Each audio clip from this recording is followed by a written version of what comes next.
여러분들이 살다 보게 되면 여러 사람들을 만나게 되잖아요. 여러 사람 만날 때에 그 사람들을 만날 때마다 느낌들이 있을 겁니다. 그리고 분위기도 있을 거고요.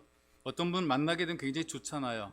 좋은 사람 만나면 나도 좋아지게 되고요. 또 편한 사람을 만나게 되면 나도 마음이 되게 편해지지 않습니까? 그래서 주변에 보게 되면 만나고 싶은 사람이고요. 또 굉장히 친해지고 싶은 사람이고요. 만나면 만날수록 기분이 좋아지는 이제 그런 사람들이 있단 말이죠. 그래서 만나도 또 만나고 싶고요. 헤어지면 굉장히 또 아쉽고요. 오랜 시간 같이 있어도 얼마든지 같이 있을 수 있고요. 잠깐 동안 같이 있는 것처럼 생각이 됐는데 굉장히 많은 시간이 흘러가 버렸고요. 이런 사람이라면, 이런 모습으로 여러분들이 살아간다면 그 사람은 복을 나누는 복의 통로가 되어 있는 사람입니다. 좋은 사람이죠. 사람이 좋아야 그 사람이 복의 통로가 되는 것입니다. 그런데 생각만 해도 갑갑한 사람 있잖아요. 갑갑해. 만나면 답답함을 주는 사람 있잖아요. 하찮은 일도 좀 그냥 넘어가도 괜찮은 것도 꼭 따지고 드는 사람이 있단 말이 있어. 상대편 마음을 확 뒤집어 놓고 홀랑 뒤집어 놓고 자기는 아무 일이 없었던 것처럼 그렇게 언제 그랬냐 이렇게 살아가는 그런 사람도 있기도 하고요. 좋은 분위기였었는데 그 사람만 딱 나오게 되면 벌써 긴장이 돼요. 또 뭔 소리 하지 않으려나. 이 굉장히 사람들에게 불편을 주는 그런 사람들이 있단 말이죠. 이게 박복하다라고 저는 표현해요. 박복하다, 복이 없다. 이왕이면 좀 내가 갔을 때 반겨주고 좋아하고 나랑 같이 있기를, 오래 있어도 함께 있기를 좋아하고 그런 사람이 되면 좋은데 남들이 나를 별로 반기지 않고 싫어하고 이게 참 인생 살아가는데 재미가 없는 그런 사람이 되는 거죠. 이게 제대로 쓰임받지 못하는 겁니다. 여러분, 하나님께 복을 받은 사람은 다른 사람들의 마음을 시원하게 만들어주는 복의 통로로 쓰임받습니다. 이게 여러분과 제가 읽었던 말씀의 내용인 거예요. 사도 바울이 지금 두 번째 전도여행을 하면서 고린도에서 1년 반 있고 거기다 교회를 세웠어요. 고린도 교회가 되죠. 근데 다른 지역으로 전도를 가기 위해 가지고 고린도를 떠나게 됩니다. 바울이 떠났을 때 고린도 교회가 어떻게 되었느냐? 소문을 듣는데 좋은 소문이 들려오는 것이 아니라 답답하고 근심을 주는 그런 소식이 자꾸만 들려오는 거예요. 서로 파가 갈려서 분쟁을 한다, 폭행이 있다, 지나치게 신비주의에 빠져 있다, 부활 신앙을 부인하고 세속적으로 되어 간다. 그러니 답답하니까 이 바울이 고린도 교회에 하나님의 메시지를 보냈습니다. 이게 바로 고린도 전서가 된 거죠. 그리고 이제 디모데를 파송을 해놓고 교회 소식을 기다립니다. 사역자가 사역하게 하고 소식을 기다리는데 그때 교회 소식을 가지고 세 사람이 찾아왔어요. 그 세 사람이 바로 스데바나라는 사람이 대표적인 사람이죠. 바울에게 세례를 받은 사람이에요. 그러니까 초신자, 첫 번째 열매, 첫 신자라고 볼 수가 있겠죠. 이름이 멸루관이라는 그런 의미가 있습니다. 이 바울이 성도들에게 소개할 때 나의 멸루관이라 이제 그렇게 얘기를 합니다. 이게 굉장히 중요하거든요. 뭔가 자기가 세례를 주고 첫 번째 결혼 주례를 하고 또 아니면 어릴 때부터 양육하고 그런 사람들 첫 번째 교회를 개척할 때 첫 번째 나온 사람 이런 사람들에 대한 어떤 애착이 굉장히 있단 말이죠. 바울이 복음을 전했을 때에 처음으로 복음을 받아들이고 그 교회 고린도 교회의 첫 번째 성도가 된 사람 이 스데바나가 되는 거죠. 또 온 사람이 누구냐? 부드나도란 사람인데 행운이라는 의미를 갖고 있는데 종들한테 붙이는 이름입니다. 또 아가이고라고 하는 사람이 또 왔는데 노예의 신분을 가지고 있는 사람이란 말이죠. 그렇다면 이걸 유추해 보기에는 이렇습니다. 이 스데바나라고 하는 사람이 두 명의 종을 데리고 두 명의 노예를 데리고 그 당시에 노예들이 많았으니까요. 노예를 데리고 바울을 만나러 온 것이라고 이해하면 될 것 같아요. 이 세 사람들이 고린도에 소식을 전하러 온 것이죠. 근데 그 소식을 들은 다음 바울이 어떻게 했느냐? 니네들이 내 마음을 너무나 시원하게 만들어 주었다. 바울에게 근심 있는 이 바울에게 활력을 불어넣어준 그런 소식을 듣게 된 거죠. 이 사람들이 누구냐 하면은 유복하거나 대단한 능력을 가진 사람들은 아닌 거예요. 그런데 왔을 때에 사람의 마음을 굉장히 시원하게 만들어 줬단 말이죠. 이 시원함이라는 거 여러분들이 느낌으로 느껴보게 되면 근심, 걱정, 염려 이런 거 있을 때에 이런 무거운 마음들에서 좀 벗어나게 될 때 아우 시원해 그러잖아요. 시원해. 막 뭔가 좀 근심 속에 있는 것에서 벗어나게 되면 아우 시원해 그래요. 또 빚이 있잖아요. 남에게 돈을 빌렸거나 은행에 좀 빚이 있는데 이걸 다 갚아내게 되면 아우 이제 풀어내. 다 털어냈다. 이게 후련하다 시원하다 이렇게 얘기를 한단 말이죠. 또 뭔가 막혀 있어요. 보면 답답한 거죠. 근데 이걸 다 확 털어내 버리니까 시야가 확 들어온단 말이에요. 시원하다 이렇게 얘기를 한단 말이죠. 그래서 이런 이런 느낌, 이런 그 마음을 갖게 만들어주는 이제 그런 사람들이 주변에 있다는 얘기죠. 그리고 설명을 잘하는 분들이 있습니다. 이게 궁금한 게 많은데 이 궁금한 거를 알아듣기 쉬운 말로 이렇게 설명해 줄 때, 알았어, 이게 시원하게 내가 이해됐어, 그때도 시원하다 이렇게 얘기를 한단 말이에요. 성경에 보게 되면 표준 번역이 이렇게 시원하다는 말을 생기를 불어넣어 주었다, 새 번역에는 즐겁게 주었다, 또 공동 번역, 성경의 번역본이 많은데 공동 번역에는 걱정을 덜어주었다, 이게 시원하게 되는 거예요. 현대어 성경에는 용기를 주었다, 이렇게 이제 번역을 해놨더라고요. 그래서 시원하게 했다는 말을 정리하면 이렇습니다. 답답한 것이 풀어졌다, 위로와 용기를 얻었다. 누군가에게 가서 이렇게 만들어주는 사람이 이게 복 있는 사람이고 복의 통로가 되는 사람입니다. 그런데 여러분들이 진짜 예수를 잘 믿으면, 정말 하나님께 복을 받게 되면 이런 사람으로 살아가는 거예요. 여러분들이 가는 곳마다 복의 통로가 되어서 다른 사람을 시원하게 만들어주고 기분 좋게 만들어주는 그런 사람이 되는 거란 말이죠. 그래서 예수 가족이 된 여러분들이 교회와 세상을 시원하게 만드는 복의 통로로 살아야 됩니다. 지금까지도 복의 통로로 살아왔듯이 2025년 이 새해에도 더욱 복의 통로로 살아가는 향기로운 한용교회 예수 가족이 되시기를 주님의 이름으로 축복합니다. 그럼 어떻게 우리가 더욱 복의 통로로 살아갈 수가 있는가? 오늘 말씀을 보게 되니까 더욱 섬기는 사람이 복의 통로로 쓰임받게 돼 있어요. 자, 여러분, 우리가 어릴 때 부모의 손길이 많이 필요하잖아요. 지금도 애기 왔는데 엄마가 애 챙기라고 또 나가고 그래요. 그러니까 애들한테는 부모의 손길이 필요하잖아요. 달래줘야 되죠. 그 다음에 또 불편하면 갈아줘야 되죠. 손이 가고 마음 가고 그렇게 이제 아이들을 기른단 말이죠. 근데 아이가 성장하게 되면 그 안아줘야지만 갔던 아이들이 지발로 걸어 다니고 막 그래요. 좀 나이가 들게 되면 이제 자기 스스로 자기 물건을 챙길 줄 알게 돼요. 때가 되면 좀 더 머리가 커지게 되고 이해력이 생기게 되면 부모님에게 어버이날에 감사 편지도 쓸 줄 알아요. 때로는 준 용돈 모아다가 부모님에게 선물을 해서 굉장히 큰 감동을 주기도 한단 말이죠. 자라가면서 점점 이 어린 아이들이 부모를 섬겨요. 이게 정상적인 과정이라 그 말이죠. 신앙생활도 마찬가지거든요. 처음에는 막 나를 위해 주는 거 되게 좋은 것 같아요. 이 교회만 가면 그냥 나만 위해 주니까 얼마나 좋은지 몰라. 그런데 직분과 책임이 주어지게 되면서부터 나만 위해 주는 것이 아니라 나도 다른 사람을 위하고 섬기는 삶을 살게 되는 거죠.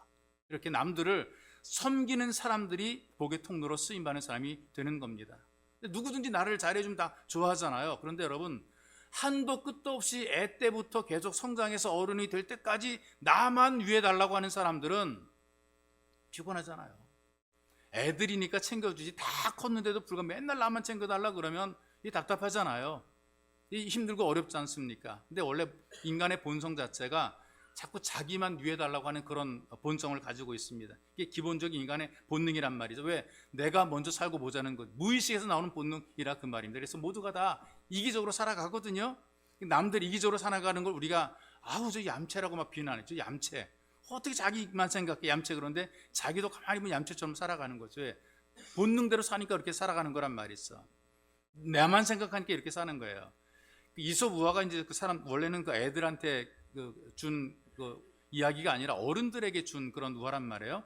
여우와 두루미의 그 식사라는 그런 그 이야기가 있는데, 여우가 두루미를 식사에 초대를 했어요. 이 여우가 식탁 위에다가 2개 접시를 딱 준비하고 거기다 음식을 만들어 놓았습니다. 여우가 막 맛있게 식사를 해요. 근데 두루미가 뾰족한 그 부리를 가지고 이 접시에 담긴 음식을 찍어 먹어야 되게 잘 안 찍히는 거예요. 그러니까 잘 못 먹게 되는 거죠. 여우는 왜 먹지 않냐 그러면서 자기 혼자 맛난 음식을 다 핥아 먹었어요. 접시에 있는 걸 핥아 먹었어요. 이 두루미가 손님을 불러놓고 자기만 먹고 있는 여우를 보면서 아주 그냥 얄밉고 화가 났단 말이죠. 이번에 이제 두루미가 여우를 초대를 했어요. 식탁에 2개 호리병이 놓여 있습니다. 식사가 시작이 될 때에 이 두루미가 자기의 긴 부리로 호리병에 담긴 음식을 맛있게 먹어요. 여우는 아무리 내려다보고 혓바닥을 늘려도 안 닿아요. 냄새는 아주 좋고 감질만 나는데 이거 먹지를 못하는 거예요. 그래서 두루미가 얘기해, 빨리 먹어요. 근데 여우는 부리가 없으니까 먹을 수가 없더라 그 말이죠. 이 이야기가 어떤 것을 가르쳐 주는가? 늘 자기 위주로 살아가면서 또 나만 생각하는 사람들은 가까워도 가까워질 수 없다는 것을 고발하는 거란 말이죠. 다른 사람들에게서 이기적인 모습이 좋아 보이지 않잖아요. 그렇다면 나는 그렇게 살면 안 되잖아요. 사람들이 남들이 이기적으로 살아가는 것이 별로 좋아 보이지 않은데 나도 그렇게 살아가는 것, 이게 별로 참 그 좋지 않은 모습이라 그 말이죠. 그래서 우리는 다른 모습으로 살아가야 되는데 어떻게 살아가는가? 섬기면서 살아가라. 나만 챙기지 말고 남들을 배려하고 남들을 도와주고 남들을 챙겨주고 남들에게 섬기며 살아가라. 근데 이 섬김이라는 것이 그냥 되는 것이 아니라 결단을 해야 된다. 결단해야 된다 그랬어요. 이 바울이 성도를 시원하게 한 사람을 어떻게 표현하느냐? 성도를 섬기기로 작정했다. 이게 안 되면 섬겨지지 않는 거죠. 남다른 수고를 하겠다라고 여러분들이 작정을 해야 되는 거예요. 나는 얌체처럼 살지 않겠다 작정을 해야 되는 거예요. 그래야 복의 통로가 되는 거란 말이죠. 진짜 도움이 되는 사람들은요, 뭐든지 나를 위해 준비하는 것이 아니라 그를 위해 준비합니다. 예수 믿고 은혜를 받게 되면 섬기는 게 재밌고 즐거워지게 됩니다. 이 섬김이라는 것이요, 신앙 훈련을 통해 배우고 여러분들이 영상을 통해 보였지만 김장할 때 여러분들이 모여서 막 하고 만들고 막 그러잖아요. 그 일할 때 와가지고 막 섬기고 먹고 막 이러잖아요. 이런 섬김을 통해서 그 일할 때 막 성질 내고 짜증 부리면서 일하는 사람들 영상에 안 보이잖아요. 재밌게 일하고 그다음 자기 시간 내고 자기 돈 들이고 그래서 와가지고 하는 거거든요. 근데 재밌게 즐겁게 섬기고 있단 말이에요. 이 작정이 돼야 이 일이 감당이 되는 거라 그 말이죠. 주님과 그 성도를 시원하게 하는 사람들은 이렇게 섬기는, 뭔가 좀 내 거를 가지고 섬기는 사람, 좀 도움이 되려는 이런 사람들이 이 복의 통로로 쓰임 받게 되는 거죠. 여러분, 그 우리가 잘 알고 있는 그 윤형주 씨가 유명한 가수잖아요. 7080 가수인데요. 근데 이분이 온누리교회 장로님이십니다. 교회에서 장로 후보로 되었을 때 이런 선택하게 되고 투표되어서 그 투표로 선택이 되게 되면 이런 분들을 피택되었다 그래서 어떤 때는 아직은 안수 집사임에도 불구하고 피택 장로라고 부르는 경우들이 있어요. 직분에 따라 피택 장로라 그러는데 선택은 됐지만 임명이 아직 안 된 거예요. 임직식을 해서 임명이 돼야 되는데 임명이 안 된 상태란 말이죠. 그럼 그동안 어떻게 돼? 1년 동안 어떤 교육도 해야 되고 연수 과정을 거쳐가지고 안수를 해서 시무 장로가 됩니다. 시간이 필요한 거란 말이죠. 근데 그 과정 속에서 윤형주 장로가 배운 것이 뭐냐? 섬김입니다. 1년 동안에 받은 훈련이 어떤 것인가? 섬기는 훈련을 받았단 말이죠. 이분이 했던 일 어떤 일 했느냐면요, 교회가 행사가 워낙 많아요. 한 달에 몇 개씩 행사가 외부에서도 사람들이 오고 막 그러는데요, 행사 있을 때 호출이 돼요. 오십시오. 피택된 장로님들은 다 오십시오. 부른단 말이죠. 그래서 뭐 하느냐? 남자 화장실 변기를 닦는 일을 합니다. 교회적으로 워낙 세미나가 많으니까 여러 단체 교회 또 자체적으로 행사 시작되면 사람들이 한번 몰리는데, 몰릴 때 가장 힘든 게 뭐냐? 화장실을 사용하는 사람들이 갑자기 많아지게 됩니다. 그 좌변기에서 소변을 보고 이 조준을 잘못해가지고 시트에 자꾸 튀는 거예요. 남자들이 뭐 잘못 발사되는 경우도 있고, 그 소변이 묻은 시트를 윤영주 장로가 닦아내. 이게 자기 임무예요. 서 있다가 그 화장실 문 앞에 서 있다가 그 사람들이 들어가서 얼른 그거 닦아요. 그거 하는 거야. 연예계에서 화려한 조명을 받고 대우받고 얼마나 챙김을 많이 받았습니까? 딱 내리면 벌써 안내하는 사람 다 있고, 내려가면 또 자동차 문 열어주고 이런 사람이 있단 말이에요. 근데 그런 사람이 화장실 바깥에 서가지고 들어갔다 나오면은 떨어진 그 소변 닦는 이거 한단 말이죠. 또 한 가지 한 일이 어떤 거냐면은 그 행사들이 많을 때 이 교회 자체가 의자가 자유롭게 움직일 수 있는 의자예요. 우리처럼 장의자가 아니고 개별 의자가 되어 있기 때문에 의자를 갖다 막 바꿔, 이리 바꿔 저리 바꿔 막 바꿔놓는단 말이죠. 그런데 의자를 날라서 줄 맞추는 자세, 그러니까는 어떤 그 세미나실 같은 데에 의자 몇 개 필요하던 그걸 날라가다가 그걸 맞추는 이제 그런 일을 하는 거란 말이죠. 그런데 요걸 누가 시키느냐? 안수 집사님들이 시키는 거예요. 그것도 똑바로 못하냐고 막 핀전 들어가면서 이제 그 줄 맞추면서 이런 일 했단 말이죠. 이렇게 섬김이 훈련이 되고 직분을 감당하게 되니까 사람들의 마음을 시원하게 해주는 그런 일을 하게 된 거죠. 가보게 되면요, 그 지하 주차장이 어두컴컴한데 한 3층 정도 내려가면 그 주차를 안내하는 분들이 있어요. 이분들이 누군가? 안수 집사님들이거든요. 세미나에 참석한 목사님들에게 당부하더라고요. 지하 주차장에서 안내하시는 분들 무시하지 마세요. 그러면서 일반 회사에서는, 사회에서는 중견 회사의 사장입니다. 공직에서 꽤 높은 직분을 갖고 있는 사람들입니다. 근데 그런 분들이 와가지고 어떤 일이 있을 때, 교회 일이 있을 때 와가지고 주차 안내, 지하 시커먼 데에 거기 앉아서 매연 맞으면서 주차 안내하고 있더라 그 말이죠. 이런 분들이 있으니까 이 교회가 왕성해지는 교회가 되는 것이고 많은 사람들이 기분이 좋아지게 되는 것입니다. 여러분, 내가 쓸 거 다 쓰고요, 내가 쓸 거 다 쓰고요, 내가 먹을 거 다 먹고 내가 놀 거 다 놀고 잠잘 거 다 자고 그런데 섬기겠다, 이거는 위선이죠. 절대로 위선입니다. 보는 사람 답답하게 만들어주는 겁니다. 여러분, 우리가 예수를 믿게 되면 하나님께서 은혜를 베풀어 주십니다. 또 우리가 겁날 것, 걱정할 것 아무것도 없는 게 나는 못하는데 힘도 없고 능력도 재능도 뭐 가진 것도 없고 나는 이거 할 수 있는 힘이 안 되는데, 여러분, 우리 마음 먹기에 따라서 하나님께서 필요한 은혜를 부어주셔서 쓰게 하시는 거예요. 내가 힘이 있어 하는 게 아니고 돈 있어 하는 게 아니고 시간 남아 하는 게 아니고 하려고 하게 되면 하나님께서 하도록 은혜를 베풀어 주고 하도록 건강도 주고 하도록 돈도 주는 거라 그 말이 있어. 여러분, 섬기려고 작정해 보니까 그렇더라고요. 아무것도 없는데 하나님께 돈도 주시더라고요. 일하도록.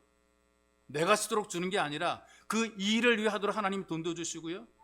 이러다 보니까 건강도 주시고요. 그거 많은 걸 거두게 만들어 주시는 거예요. 그러니까는 남들의 것을 가져다가 쓰게 만드시는 것을 목격을 하고 체험을 하게 되었어요. 그러니 여러분, 섬기로 작정하게 되면 나도 복을 받을 뿐 아니라 남들에게 복을 전하는 복의 통로가 되는 것입니다. 두려워하지 마십시오.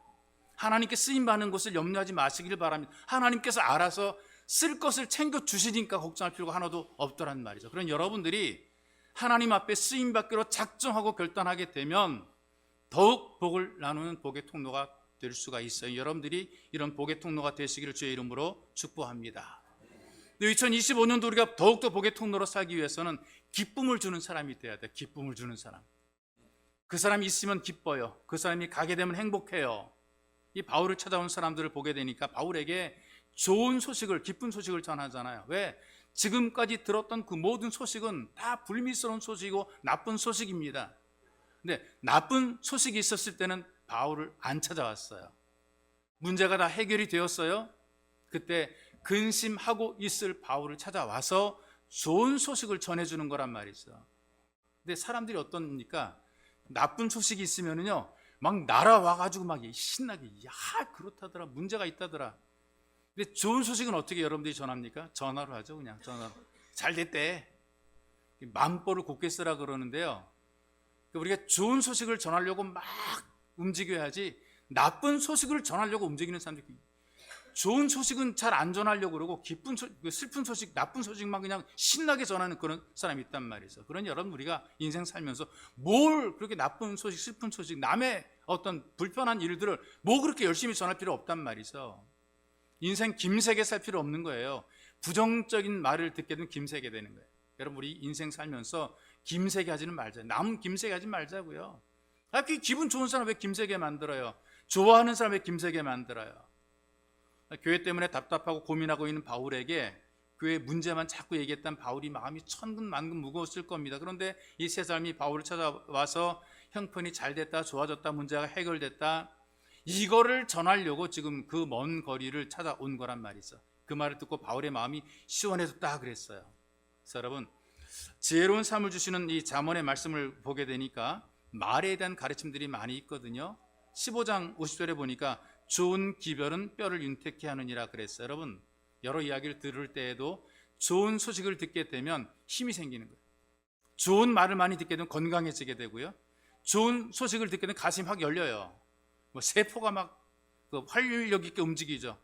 건강하게 되고요. 엔돌핀이 막 생산이 되고 막 그래요. 좋은 소식 들으면 그런단 말이죠. 또 잠언 16장 24절에 보니까 선한 말은 꿀송이 같아서 마음이 달고 뼈에 양약이 되느니라. 시원한 말을 듣게 되면 불면증도 치료가 되고요, 정신병도 고침을 받게 되어 있습니다. 시원한 말을 들으면 그렇게 되는 거죠. 근데 부정적인 말을 듣고 불신앙적인 말을 듣게 되면 마음을 상하고 뼈까지 상한다 그랬어요. 여러분, 이 땅에 살면서 2025년 살아가시면서 불평이 많고 부정적인 말 이런 거 다 삭제해 버리시고요, 좀 긍정적인 말, 아름다운 말, 좋은 말들을 많이 썼으면 좋겠어요. 이게 좀 뭔가 어떤 부정적이고 불평이 많은 그런 말을 하는 사람들은 똑똑한데도 불구하고 쓰여지지는 못하더라고요. 너 잘났다, 네 똥 굵다 그래요. 하는 말마다 김새게 만드니까 별로 가까이 하기 싫은 거란 말이죠. 여러분들의 입술은 긍정적 입술이 되시기를 바랍니다. 좋은 소식 전해주시고요, 기쁨으로 복의 통로가 되시기를 주의 이름으로 축복합니다. 이런 기쁨을 주는 사람이 되었던 이유를 17절에서 얘기를 하기를 저희가 너희의 부족한 것을 보충하였음이라 이렇게 얘기를 하고 있어요. 그러니까 부족한 것이 있어요. 이걸 자꾸 들춰내게 되면 힘 빠지잖아요. 너 없지? 너 그거밖에 안 되지? 너 못하지? 그런 얘기 자꾸만 하게 되면은 기분 빠져 하기 싫잖아요. 못해도 아니 할 수 있어 해봐 괜찮아 이렇게 말하는 것과 에이구 그거 봐 너 그거밖에 안 되잖아 이런 말로 김 빼는 것과 이 차이가 많이 있더라 그 말이 있어. 여러분 지금 여기서 너희의 부족한 것을 보충하였습니다. 괜찮아 될 거야 잘할 수 있어 이렇게 자꾸 점점 맞춰주면서 힘을 북돋아주는 그런 말을 했다는 것이란 말이 있어. 여러분 살아갈 때 완벽한 데가 있나요? 여러분 주변에 만나는 사람 일 뭐 교회 공동체 완벽하지 못하잖아요. 마음에 맞아서가 아니거든요. 맞춰주는 것이고 맞춰가는 것이죠. 내가 기뻐하기 위해서가 아닙니다. 그에게 기쁨을 주기 위해서란 말이 있어. 주님을 좋게 하기 위해서 우리가 맞춰가는 것이라 그 말입니다. 교회도 얼마나 부족해. 우리 교회도 뭐 이렇게 부족한 부분들이 너무나 많죠. 목사님 저도 일단 부족하고요. 여러분 서로 부족함을 보충하며 살아갑니다. 그것밖에 못하나 이렇게 서로 말하다 보게 되면 서로 김 빠지잖아요. 좀 못해도 부족해도 괜찮아 이를 서로 이렇게 격려해주면 우리가 힘을 낼 수 있더라 그 말이 있어. 이게 바울이 체험한 이 시원함이라는 것이 정말 무겁고 답답한 그런 마음에서 해방되는 것을, 몇 년 묵은 체증이 내려가는 것 같은 그런 시원함, 알터니가 빠지는 것 같은 그런 후련한 그런 마음이란 말이에요. 그러니까 속에서 막 기쁨이 솟아오르는 거란 말이에요. 그래서 여러분들의 말을 듣는 사람들이 기뻐하는 그런 역할이, 그런 역사가 만들어지기를 바랍니다. 여러분들을 보는 사람들이 여러분들 때문에 더 기분이 좋아지는 복의 통로가 되시기를 주님의 이름으로 축복합니다. 또 2025년도 우리가 앞으로 살아가시면서 더욱 복의 통로로 쓰임받는 사람이 되어야 돼요. 더욱 복의 통로로. 지금도 복의 통로로 쓰임 받으셨죠. 그런데 더욱 복의 통로로. 이서부와 또 하나 제가 소개를 할게요. 사자랑 나귀랑 여우가 서로 합동해서 사냥을 했어요. 사냥을 해서 협력해서 성공을 했습니다. 그 사냥했으니까 한 마리를 잡았으니까 세 마리가 분배를 되잖아요. 사자가 이렇게 얘기를 해. 야, 우리 셋이 협력했으니까 나눠 먹자. 그 나귀한테 야, 네 한번 분배해라 그랬어요. 나귀는 공평하게 3등분으로 딱 나눠 놓습니다. 그걸 딱 본 사자가 마음이 편치 못해요. 명색이 사자인데 아니 나를 나귀랑 똑같이 취급해? 나를 여우랑 똑같이 취급해? 이 나쁜 놈 아니야 이거? 그러더니 갑자기 화가 나가지고 나귀를 잡아먹어 버렸어요. 옆에 여우는 바짝 쫄았죠. 바짝 쫄아있는 여우한테 야, 네가 먹이를 한번 분배해봐. 여우가 펄쩍 뛰면서 이렇게 아이고 무슨 말씀을요? 사자께서 잡수시고 남은 다음에 제가 먹겠습니다. 이 사자가 씩 웃으면서 야, 너 참 똑똑하다. 그런 지혜를 어디서 배웠냐?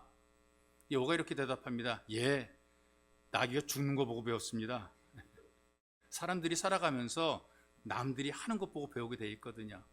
복받은 사람이 하는 것을 보고 배워야 돼요. 화를 당한 사람들이 하는 것을 보고 이거는 따라가서는 안 되는 거예요. 그것도 우리가 보고 배우는데 따라가서 안 될 걸 보고 배우는 것이란 말이죠. 하나님 말씀을 읽어보면 우리보다 앞서간 사람들의 이야기를 보여주잖아요. 무슨 의미입니까? 그들을 보고 배우라는 것이 있어. 16절에 보시니까 이 같은 자들과 또 함께 일하며 수고하는 모든 자에게 복종하라. 그리고 18절 끝에 보니까 이런 자들을 알아주라 이렇게 얘기를 하고 있다는 말이 있어. 복의 통로가 되는 사람과 가까이 지내십시오. 시원하게 해준 사람 가까이 지내라 그 말입니다. 함께 일하십시오. 그들이 하는 말을 따라 복종을 하고 복의 통로가 되는 사람들을 본받아 살게 되면 여러분도 복의 통로로 잘 되는 삶을 살게 되는 것입니다. 이런 일화가 사도 바울이 겪었던 그 체험 속에 있는데요. 바울이 상선을 타고 로마 황제에게 재판을 받으러 갑니다. 뭐 군인들도 있고요. 여러 사람들이 다 있었는데 가게 되는데 거기 장사하는 장사꾼들이 많으니까 계산 주판안을 튕기는 거란 말이죠. 이 바울이 선장과 자기를 호송하는 백부장한테 지금 겨울이기 때문에 태풍이 불 위험이 있으니까 여기 좀 쉬었다 가자 그러는데요. 그런데 하나님 믿지 않았던 선장과 이 선주가 물건을 팔아 이득을 남겨야 되는데 그냥 멈춰 있게 되면 시간은 지나고 돈은 계속 까먹는 거니까 이 손해보는 장사란 말이에요. 그렇기 때문에 물건을 팔아야 되는 이 재물에 눈이 어두워져 가지고 아니다 가자 위험한 백기를 재촉해 가지고 가다가 풍랑을 만났잖아요. 근데 다 죽을 위기에 빠졌었는데 왜 살았습니까? 어떻게 살았습니까? 바울 때문에 살았잖아요. 하나님께서 바울을 쓰시려고 하니까 배가 침몰된 바울이 죽으면 안 되잖아요. 바울은 로마까지 가야 되잖아요. 그러니까 바울에게 붙어있던 사람들은 예수를 믿던 안 믿던 사람이라는 거예요. 여러분 이 복의 통로라는 것이 이렇게 대단한 거예요. 내가 복의 통로가 되면 내 주변에 붙어있는 사람이 다 같이 살게 돼 있어요. 같이 잘 되게 돼 있고요. 같이 복을 누리게 돼 있단 말이에요. 그러니 다 죽을 사람들이 바울 때문에 덤으로 살게 된 거란 말이죠. 여러분과 제가 이 땅에 이런 복의 통로가 돼야 되는 거예요. 2025년 더욱 복의 통로가 돼야 됩니다. 그래서 성도를 섬기기로 작정하고 기쁨을 주는 사람들이 복의 통로죠. 더 내가 쓰임 받으려고 애를 쓸 때 우리가 복의 통로가 되는 것입니다. 그래서 2025년 새해 첫 시간 예배 자리에 앉아있는 여러분들은 더욱 섬기고 더 기쁨을 주고 더욱 복의 통로 되어 살아가시기를 주님의 이름으로 축복합니다. 살아계신 하나님, 2025년 새로운 날들을 우리에게 선물로 주시고 우리를 살 수 있도록 도우신 것 너무나 고맙고 감사합니다. 벅찬 감동으로 우리가 새해를 맞이합니다. 하나님, 내게 준 이 새날들이 선물인 것을 기억하며 감사합니다. 하나님, 우리가 살아가는 이 날들이 너무나 복된 날들이기에, 벅찬 감동의 날들이기에, 은혜가 베풀어지는 날들이기에 너무나 행복하며 감사합니다. 하나님, 이 날들을 살아갈 때에 우리가 더욱 복의 통로가 되어서 나 하나만 잘 되는 것이 아니라 나를 통해 다른 모든 사람을 잘 되게 만들고, 나만 사는 것이 아니라 내 주변의 많은 사람을 다 살려낼 수 있는 더욱 복의 통로로 쓰임받도록 은혜를 베풀어 주옵소서. 보배로 오신 예수님의 이름으로 기도하옵나이다. 아멘.